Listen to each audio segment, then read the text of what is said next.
back, and they're ready to come back. So keep walking, Jimmy. Keep walking. All right, you got to keep. You got. All right. Yeah, so I don't think that. All right, so we're back, ladies and gentlemen. Make Ukraine Russia again. Don't even leave a patch called Ukraine, lest it remain a NATO playground, carpetbaggers, money, laundry, and becomes a BlackRock property. Sparky, thank you, Sparky. Okay, are you going to talk this close to me? You're so funny. They're talking about Topo Chico. Topo Chico. And it's made by Coca-Cola. And so we're all worried about the shit that Coca-Cola ends up putting. What is it? What is the thing? What is the thing? The fluorescent particles? Nanoparticles. Fluorescent nanoparticles is the big worry that we have with manufacturer Coca-Cola. So Coca, I mean, I can see them putting in chemicals and stuff. Right at the source. So we're praying that the Topo Chico isn't going to be some sort of poisoned. A spoil BlackRock's plan, make Ukraine Russia again. Sparky 63, Jimmy for Italy Ambassador 24, Dan Del Boy, break it off in BlackRock, make Ukraine Russia again. Sparky, Hunter never did that. Okay, Hunter did that, but it's a good thing. That's from Dracos. Thank you, Dracos. How 5 members of Joe Biden's family got rich through his connections, and that is dated 1/18/2020 New York Post from Ajax. Thanks for the hot tip. Hunter's laptop password. Anybody? Pedo? Crack pipe. Oh. Skip ads. Thank you. Nice one, Skip ads. This one says, Viaticus premium, a vagina is anything that thinks it's a vagina. Duh. Fun fact, apparently the use of the word vagina actually comes from the Latin euphemism, and it's originally meant pod. Okay, I'm going to look that up, Viaticus. Thank you. Breaking up the CIA didn't work too well. Check out November 22nd, 1963. Noted. Cynical wind. Greasy Gavin is preparing for LA Olympics and his 2028 presidential run. Not gonna happen. What does he have to show for it? How he destroyed California? Oh shoot, I want to do that. Viaticus, just going to point out marcopolusa.org because the laptop is being mentioned. Viaticus Prime watched Adam Sandler. Okay, I'm going to hold that. Well, I have people's attention. I'm going to read that. I'm taking odds on them showing the video of Biden admitting to withholding aid from Ukraine and then all saying it's never seen before or something. Viaticus. Israel is like a tumor on the U.S., often misdiagnosed and benign. Sparky. Okay, here we go. Let's see this one. Scroll down. Nice tan, Jimmy. Most ancient word. Okay. Hey, hello from England. Spot on with the police sketch. It's to do with eugenics in the 1930s. They said, never again. I think a quota was set 50 years ago, and they're behind schedule. That's from Helena. Thank you, Helena. Susan Wojcicki, formerly the CEO of YouTube, owned by Google, and the queen of COVID-19 censorship, died suddenly last week. Yeah, the turbo cancer we talked about on Rumble here, and I was upset about it for 2 weeks because I got 2 of them shots. Yep. He's still upset. I can't even laugh at her. I can't I can't laugh at her because I got 2 shots. We can't laugh at her. We're not going to. Oh, get this. Back to Jim Jam. Get this. So Harris's campaign Google ads rewrite the news headlines. So what? They wouldn't do that. So this is, look, according to Axios, the Harris campaign has been editing news headlines and descriptions within Google search ads that make it appear as if The Guardian, Reuters, CBS News, and other major publishers are on her side. It's a common practice in the commercial advertising world that doesn't violate Google's policies. Boy, it should, though, don't you think? But the ads mimic real news results from search closely enough that they have news outlets caught off guard. Why are they even writing this in Axios? I'm shocked. So, by the way, I'll show you. I think it's in here. I think I put it in here. The lady who reported this already has apologized for reporting it. Oh, she accidentally did reporting. Yes. Oh, it does happen. So, Vice President Harris's economic vision, lower costs and higher wages. Tim Walz's military service, 24 years of the National Guard. Harris will lower health costs. Harris picks Tim Walz. 215,000 Minnesota families win. These are the headlines they had all rewritten. Inflation is down. Tim Walz tapped for BP. Harris picks Tim Walz. Let's see. Anyway, so what research are they doing that's telling them that the vast swaths of regular people think inflation is down when every aspect of their life it's up? According to Google's Ad Transparency Center, the Trump campaign isn't running these types of ads. But, come on, that's great. But this technique has been used by campaigns before. The ads say that they are sponsored, but it's not immediately clear that the text that accompanies real news links is written by the campaigns and not by the media publication itself. So they wrote those headlines and they make it look like it came. So here it says sponsored, paid for by Harris for president, but right there it says apnews.com. Right there it says Reuters. Right there it says CNN. What's wrong with that? That way it looks more legit because it's crazy, the headline. I wouldn't believe it unless I saw AP. And they're worried about randos on Twitter and YouTube being misinformers. They're doing this through the most profitable company in the history, the monopolist on ads, on searches. Look, misinformation is not the problem. It's you doing it. And also when it's information and not misinformation. They don't care about misinformation. What they care about is information that contradicts the establishment narrative and is truthful. Because if you're just talking shit, they don't care.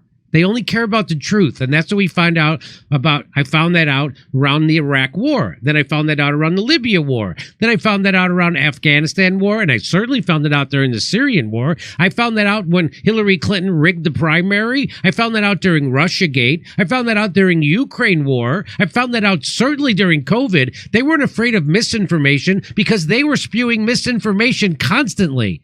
What they were afraid of was actual information from people like Dr. Robert Malone and Peter McCullough and Pierre Corey, people and a Midwestern Doctors Substack, people who actually knew what they were talking about, had actual information that debunked the lies of Dr. Fauci, that debunked the lies of the CDC, that debunked the lies of Dr. Sanjay Gupta. Joe Rogan was able to dismantle Sanjay Gupta. They're not afraid of misinformation. They're the ones spewing it. Well, how about when you addressed the UN and you got your phone hacked and then a weird invite to Bohemian Grove? I mean, if that don't tell you how it works. So while we understand why an organization might wish to align itself with the Guardian's trusted brand, really, it's trusted by who? We need to ensure it being used appropriately and with our permission. We'll be reaching out to Google for more information about this practice, a Guardian spokesperson said. Oh, okay. Yeah, then they'll go fuck themselves right after that. Spokespeople for brands such as CNN, USA Today, and NPR, whose links appeared in Harris for President ads, said they were unaware their brand has been featured this way. Google said the ads don't violate its rules because their rules favor criminals. But platforms have in the past wrestled.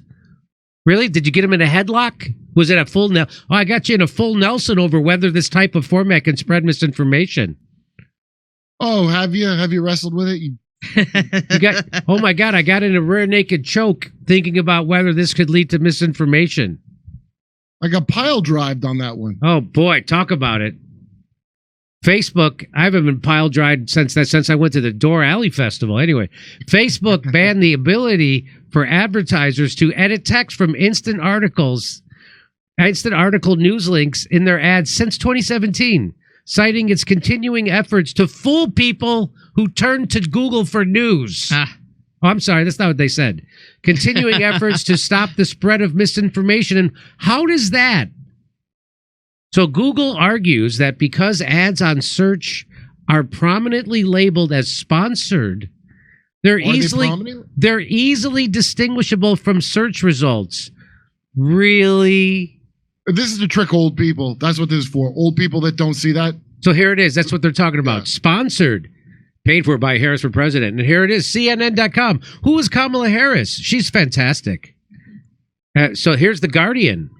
The Guardian. Oh, I don't have the thing. Harris picks Tim. No, that's it. I just showed you this. Families win. Well, I like his tampons in the boys' room thing because I have a hemorrhoid, so I think that's. I think that's a good idea. I don't think that's going to help. For years, a Google spokesperson said, we've provided additional levels of transparency for election ads. Specifically, a source familiar with the Harris campaign ads team said the campaign buys search ads with new links to give voters searching for information about Vice President Harris more context. Why don't you take Vice and AP out of the ad, and that way there'll be no confusion? Yeah, there'll be no confusion. Why don't we just solve this? The reason why they put CNN and AP and The Guardian in their ad is so they can trick people. Election advertisers are required to complete an identity verification process, and we prominently display in-ad disclosures that clearly show people who paid for the ad. Google spokesperson said, since August 3rd, nearly a dozen news companies have been using these types of search ads for the Harris campaign. Well, they got to do everything they can. She does suck. I know. The ads include links to real articles from the news outlets, but the headlines and supporting text have been altered to read as though the articles support the Harris campaign's objectives. For example, an ad that ran alongside an article from The Guardian shows a headline that reads, Vice President Harris fights abortion bans. Harris defends repro freedom. And then includes supporting text underneath the headline that reads, Vice President Harris is a champion for reproductive freedom and will stop Trump's abortion bans. Community note, there are no Trump abortion bans. There are no Trump abortion bans. An ad featuring a link to an NPR story reads, Harris will lower health costs, with supporting text that says Kamala will lower the cost of high-quality, affordable health care. The political ad world has always been murky. Oh, you think? But a lack of regulation in the digital world has put the onus on... Oh, but why do you got to put your onus on me? On tech firms. Murky, that's racist. I'd rather you put your anus on me, but anyway, it has put their onus on the tech firms to decide. I'm having a lot of fun with wordplay today. They put their onus on tech companies to decide what's deceptive and what's fair. I bet when money's involved, it changes the metrics of what's actually deceptive and what's fair. Hey, that's deceptive. Here's $1 billion. Oh, it sounds fair. So you're saying the onus has to do with getting a bonus? Yeah. Ad-driven tech companies have to walk a fine line between transparency and efficiency. A fine line between bullshit and lying. Efficiency? Do you know how many maniacs they have in charge of censorship that they find? Just the dregs of the earth. Look at this. One of the reasons, Kurt, that search ads are effective for advertisers is that they fucking fool people. Yeah. That's why. One of the reasons search ads are effective for advertisers is they are embedded in line with actual search results in a very similar format. You mean they fool people? It's another way of lying and tricking. Google believes that sponsored disclosures are enough to keep voters from being misled. The whole point of it is to mislead them.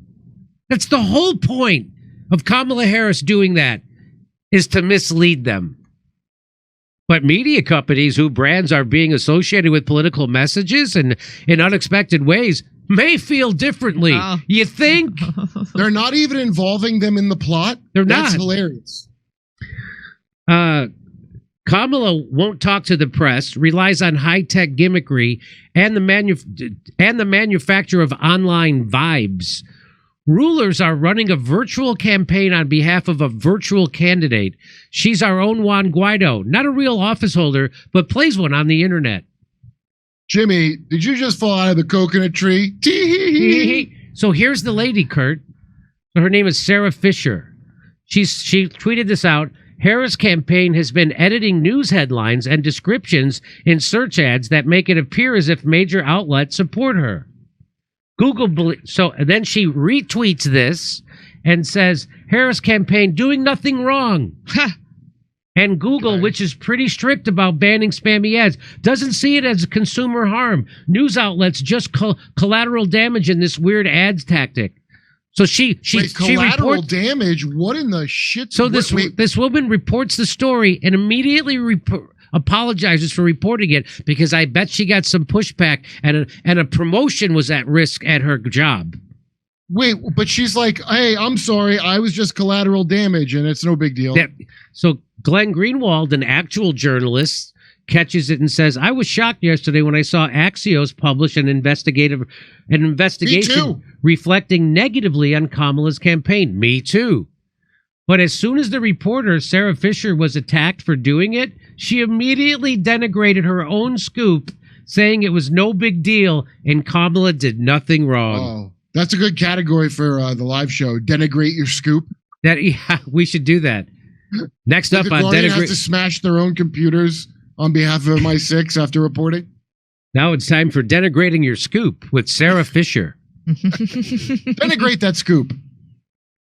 Hey, look, sure, Joe Biden's son had a no-show job, but everybody does it. I'm Sarah Fisher, denigrating my own scoop. Okay. Hey, Jesse Ventura, denigrate your scoop. I want to not die without seeing a black woman president. Did I save that for tomorrow night's for the Friday night show to Jesse Ventura? I think I should. Yes, you did. Okay. Time to D your S. Jeremy. Why do I want fluoride in my water? I have white teeth to this day. Over to Steph. All right. Thanks, Jimmy. Okay, here we go.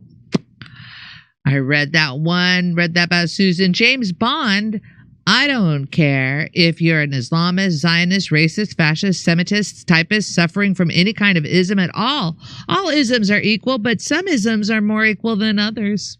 Thank you for that one. Hashcat, scraping is collecting of data from web pages. Hash. Being Cynthia McKinney, bring Cynthia McKinney back from exile to be the next U.S. president's administration. Sparky. Alberto. Thank you, Alberto. Our whole lives are spent accumulating and counting and laboring instead of living. SS. Sparky, anytime someone says that Israel's our only friend in the Middle East, I can't help but think before Israel we had no enemies in the Middle East. John Sheehan, U.S. missionary. Jimmy, Mitch Wexler discovered school districts are bankruptcy, so the local tax people are overvaluating homes to collect more taxes nationwide. Whoa, Pinoid. Oh, my God. They're lowering inflation. Yeah, that's right. Since everyone is making requests, have Bob Scheer back on. It's been a while. Alberto, it sure has been. Would love to have Bob Scheer back on. Remember, Putin was on the fence about invading Ukraine until he heard Kamala's speech at the Munich Security Conference. Sparky. That conspiracy with Jones and Ventura foretold COVID. Berman. Kamala married her APEC handler. Oh, Sparky. Get Mike Benz on. He has the smoking gun on that thing in Butler, Pennsylvania. Clint. Go CIA, take the FBI with you. Sparky. Make Israel Syria again. In those Ottoman Empire days, Levant Jews got along fine with their neighbors, whether Muslim, Christian, or otherwise. Thank you, Sparky, for the reminder. Will Biden pardon himself, or will he forget? LOL. That comes from Finbar. Okay, thank you, ready? Finbar. Back to Jim. C'è la luna, mezza mare, mamma mia, mi maradare.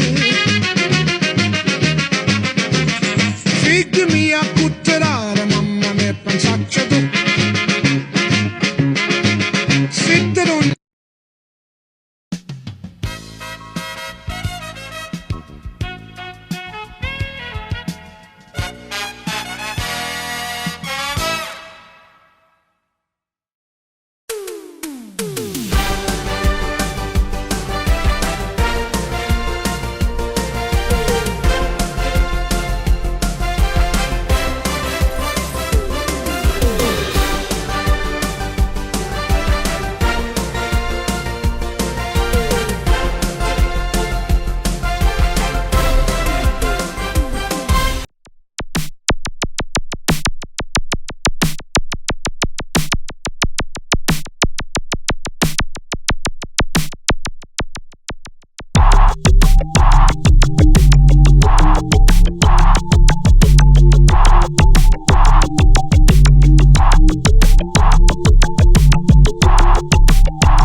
There's Jews in the walls. Isn't it bliss? The rabbinical grace soiling the mattresses. Well, let me tell you. Shut it down.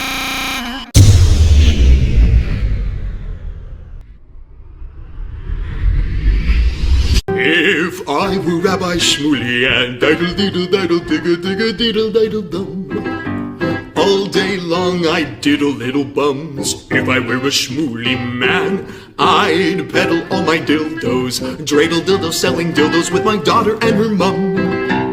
If I were a Jewish Shmuley man, I'd be digging with a dildo in my bum. I'd wear a grotesque nose and go grab some goyim right on the nipple with a pinch. A Shabbos lap dance brace for the youngest mensch. At this time, more than any other time, you know, revolution is necessary. It is necessary. Not only based on what has happened with the MOVE organization, you know, the babies that have been murdered, you know, MOVE adults that have been murdered, bombs being dropped on us, but past that to what is happening with all black people, so-called minority people, you know, money poor people. You know, this government, as has been said earlier, has waged war on us. But you know, something about us, particularly here in America, we don't really understand that. You know, we don't really know what war is. You know, for black people, for poor people, that people see as good, that they wasn't forced to do, that they didn't do to try to keep black people appeased, you know, and calm down so that black people wouldn't riot. A prison situation is a crystallized example of that. You can make phone calls in prison. They have movies in prison, but they don't have those things because they just want to be nice to prisoners. They have those things because they know damn well if they don't have, you know, people being able to contact their family, if they don't have, you know, facilities for people to sit there and watch movies, people are going to be frustrated, upset, and they're going to direct that frustration at them prison administrators, and they're going to have riots on their hands. You know, they're going to have people in them prisons turning them prisons out. That's why they have movies. That's why they have access to phones the way they do. And a stop to it when we don't like it, or encouraging it when it's something that's in our interest. You know, we have to call the shots. The people have to take the reins of this system and start dictating, you know, what we need, what needs to be done. And, you know, taking the initiative to do it ourselves. We can't rely on this system. I mean, you know, don't people see what's happening? Every single confrontation that MOVE people have been involved in, every single issue, you know, oppression, economic issues, every single issue facing our people, you know, is something that can be dealt with very, very simply. All people got to do is make their wishes known. All people have to do is stand up and say, listen, we're not accepting that. Unity is the key. Unity is the key to revolution. Revolution ain't nothing to be afraid of. It ain't nothing to shy away from. Revolution, contrary to what officials, you know, this system and those backing the officials running this system, you know, want people to believe that revolution means violence, you know, means blood in the street. I'm saying it can get to that point, but it don't have to be violent. You know, when people come together and take a strong stand on an issue, this government don't have no choice but to listen. Where you think they get their authority from? They don't have no power, but they do have authority to do certain things. Where you think they get it from? They get it from us, from the people. You know, they get it from us accepting the things that they do to be done to stop it, then you have some people who want to then turn around and say, yeah, well, you know, it's the best we have, and want to make excuses. The time for excuses is over. It's over. You know, every man, woman, and child has to be involved in this revolution. Not only has to be, but is, whether you want to be or not. I mean, our babies gave their lives for this revolution on May 13th. You know, men, women, and children were murdered. And not just move babies, you know. What about all of the young men, women, you know, children 8, 9 years old shot down on the street by cops, you know, by drug pushers? I mean, you know, where do you think that mentality comes from? It comes from this system, from the mentality of this system of getting over, you know, making a quick buck, you know. I'm saying that's where that needs to be done to stop it. Then, you know, what I want people to really, really understand is that it's past time. It is past time for poor people, black people, you know, to realize that this system has failed you. It has failed you. You can't get nothing from it. And what people got to do is withdraw our support from it and start doing for ourselves. That's what we got to do.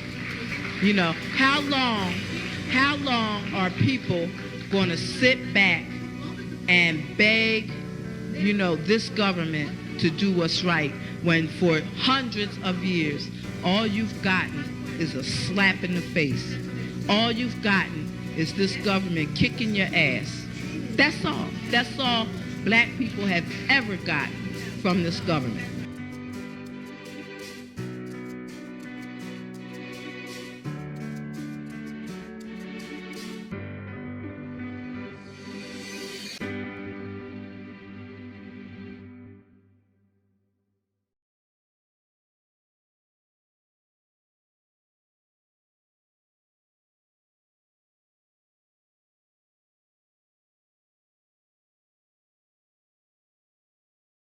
Hey, thanks for checking out our YouTube channel. Subscribe by clicking on that button down there for more AM Joy and the rest of MSNBC. And click on any of the videos right here to watch the latest interviews and highlights. And you can get more videos from MSNBC for free every day with our newsletters. Just visit